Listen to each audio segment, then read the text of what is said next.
Happy Sunday mga Marcy at Parsi! This is Mami Roxanne at hindi ka pa nakafollow sa aking page, baka naman. Ay, nakabili na naman ako ng bagong kortina para dito sa kusina. Beige nga itong napili kong color, tapos mas makapal nga to kaysa dito sa ginagamit ko ngayon. Medyo mahaba nga to para dito sa ilalim ng lababo, pero instead na putulan ko nga, itinahi ko na lang. Ako na nga lang yung nagtahi at tinamad na nga ako maghanap ng patahian kasi yung pinapatahian ko dito may sakit kaya naman hindi siya makakapagtahi. Color white ko nga na kortina, pinasadya ko talagang ipatahi yun para sakto dito sa may ilalim. Expected ko nga na mahaba talaga to kasi nga sinukat ko muna to, kaso nga lang hindi talaga ako makahanap ng size na sasakto para dito. Pinutol ko nga yung straw at papalitan ko na nga lang to dahil may kanipisan nga yun na ikabit namin nung nakaraan. 78 pesos nga yung bili ko per each nitong kortina at 70 by 150 cm nga yung sukat nito. Kaya nga pala ako napabili ng bagong kortina kasi ang dami nagsasabi na mas maganda daw pag brown yung kortina ko dito sa may lababo. Pero hindi ko nga masyadong bet yun, kaya naman ganitong beige na lang yung pinili ko, pero kita nyo naman bagay na bagay nga dito sa kusina ko. At dahil bago nga lang to, hindi ko pa naman nalalabhan, kaya naman plinansya ko na nga lang para maalis yung mga lukot-lukot. Ganda nga nitong ginagamit ko na iron steamer ng Dirma dahil mabilis lang din talaga siya makatanggal ng lukot, kaya naman saglit ko nga lang din tong plinansya. O diba ang lakas na naman maka-aesthetic vibes ng kusina namin ngayon at mas lalo pang ang gumanda dahil dito sa kortina na pinalit ko. At syempre hindi mawawala ang ating pa before and after. Anong mas gusto nyo? Yung color white ba na kortina dito sa may lababo o yung bago ko nilagay?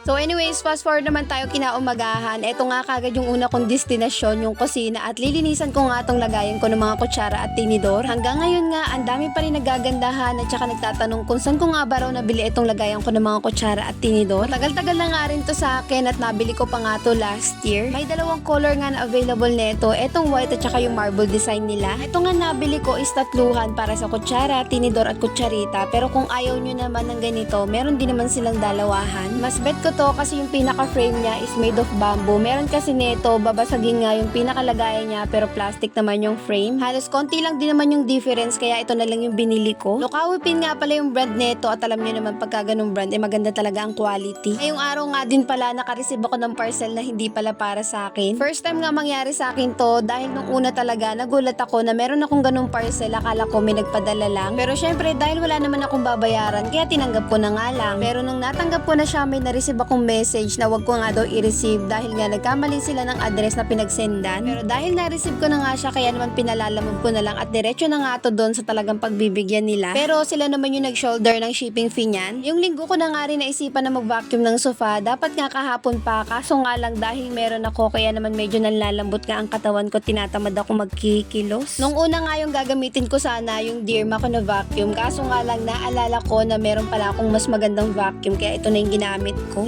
Bilib din kasi talaga ako sa quality nitong U1 na dust mite vacuum at isa pa mas gusto ko rin kasi talaga to dahil meron na siyang UV light. Hindi ko pa rin talaga nababalutan tong sofa ko at medyo tinatamad pa ako magbalot, wala pa ako sa mood. Yung ibabalot ko kasi dyan yung full coverage at medyo nahihirapan talaga akong gamitin yun kaya nag-aantay muna ako ng kasipagan sa katawan.